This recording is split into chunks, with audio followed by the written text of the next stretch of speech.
तर आषाढ महिना तर तसाही नाही संपलेला म्हणून समजा, किंवा टिफिनसाठी आपला छोटासा खाऊ म्हणून समजा. पण आज मी कोथिंबीरच्या पुऱ्या करणार आहे. अगदीच मुलांना तेलकट नसेल द्यायचं तर तुम्ही याचेच पराठे सुद्धा लाटू शकता. तर आता इथे मी 2 बाउल गव्हाचं पीठ घेतलंय, 1 बाउल रवा घेतलाय, हा बारीक रवा आहे. कोथिंबीर भरपूर घेतलीये, हळद घेतलीये, लाल मिरची पावडर घेतलीये, धने पावडर आणि जिरे पावडर घेतलीये, लसूण आणि मिरचीचा ठेचा घेतलेला आहे, तीळ घेतलेत, ओवा घेतले आणि हे जे आहे तेल हे 2 चमचे घेतले. आता या पिठाचे तुम्हाला जर पराठे करायचे असतील ना तर तुम्ही रव्याऐवजी अर्धी वाटी बेसन पीठ घालू शकता. चला तर आता पुरीचं पीठ मळून घेऊया. इथे गव्हाच्या पिठामध्ये मी रवा घातलाय, तीळ घातलेत, ओवा घातलाय, धने जिरे पावडर घालायची, हळद आणि लाल तिखट घालायचे. आपल्या आवडीनुसार यामध्ये मिरचीचा ठेचा ऍड करायचाय, हिंग घालायचं थोडंसं आणि आपण कट करून घेतलेली कोथिंबीर घालायची. आता यामध्ये आपल्याला मोहन लागणार आहे, त्यासाठी आपण जे 2 चमचे तेल घेतले ते तेल छान कडकडीत गरम करून घ्यायचंय. मीठ राहिलं होतं ते चवीनुसार मीठ घालूया इथे. आता हे गरम केलेलं तेल आहे हे सगळं या पिठावरती घालायचंय आणि थोडंसं चमच्याने मिक्स करायचंय, कारण तेलाचा चटका बसू शकतो म्हणून. तेल थोडंसं पिठामध्ये मिक्स झालं की ते थंड होतं. मग हातानेच आपलं सगळं तेल त्या पिठाला व्यवस्थित चोळून चोळून लावून घ्यायचंय. इतकं छान लावायचं ना की हे पहा, ही अशी मूठ तयार झाली पाहिजे. आता हे तेल व्यवस्थित लागलेलं आहे.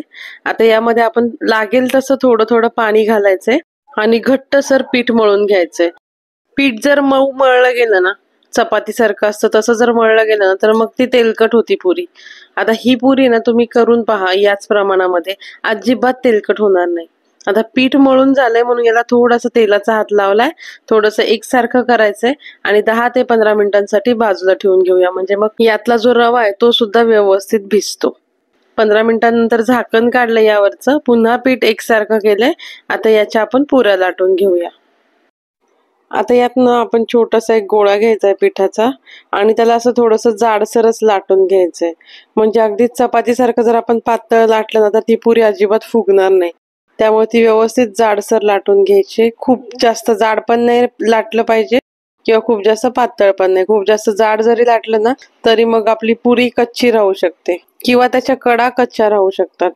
एक ती पुरी लाटून झाली, मग इथे मी एक मोठा गोळा घेतलाय, त्याची अशी जाडसरच चपाती लाटून घेतली आणि या वाटीच्या साह्याने ह्या अशा पुऱ्या केल्यात. म्हणजे मग ह्या एकसारख्या होतात. जेव्हा आपण एक एक पुरी लाटतो ना त्यावेळी काय होतं, त्या थोड्याशा लहान मोठ्या अशा होऊ शकतात. त्याच्यामुळे आपण हे असं सुद्धा करू शकतो आणि ह्या पद्धतीने पुऱ्या सुद्धा पटकन लाटल्या जातात. तेल व्यवस्थित तापलंय. आता यामध्ये मी पुरी सोडलीये आणि गॅस थोडासा मीडियम फ्लेमवरती ठेवून घेतलाय. हे पहा, मस्त पुरी फुगली की नाही. आता ही पुरी आहे ना 1 तासभर तरी अजिबात मऊ पडणार नाही, ही अशीच राहणार. अशाच आता आपण सगळ्या पुऱ्या तळून घेऊया. प्रवासात नेण्यासाठी किंवा मुलांच्या टिफिनला खाऊ म्हणून देण्यासाठी या पुऱ्या अगदी परफेक्ट आहेत. या पुऱ्या 8 दिवस तरी अजिबात खराब होत नाहीत. अगदी मस्त फुगतात सुद्धा या पुऱ्या. आणि हे पहा, वरनं असा जो पापुद्रा आहे त्याचा एकदम क्रंची होतो आणि आतून सॉफ्ट असते ही पुरी, पाहू शकताय. तर तुम्ही सुद्धा या पुऱ्या नक्की ट्राय करा. या पुऱ्या सॉस बरोबर, पुदिन्याच्या चटणी बरोबर, दही बरोबर अशा कशाही सोबत तुम्ही खाऊ शकता. मी चहा बरोबर खाते, तुम्हाला चहा बरोबर आवडत असेल तर तसं खा. चला तर मग पुन्हा भेटूया अशाच काही नवीन रेसिपींसोबत. तोपर्यंत चॅनलला लाईक, शेअर आणि सबस्क्राईब करायला विसरू नका. धन्यवाद.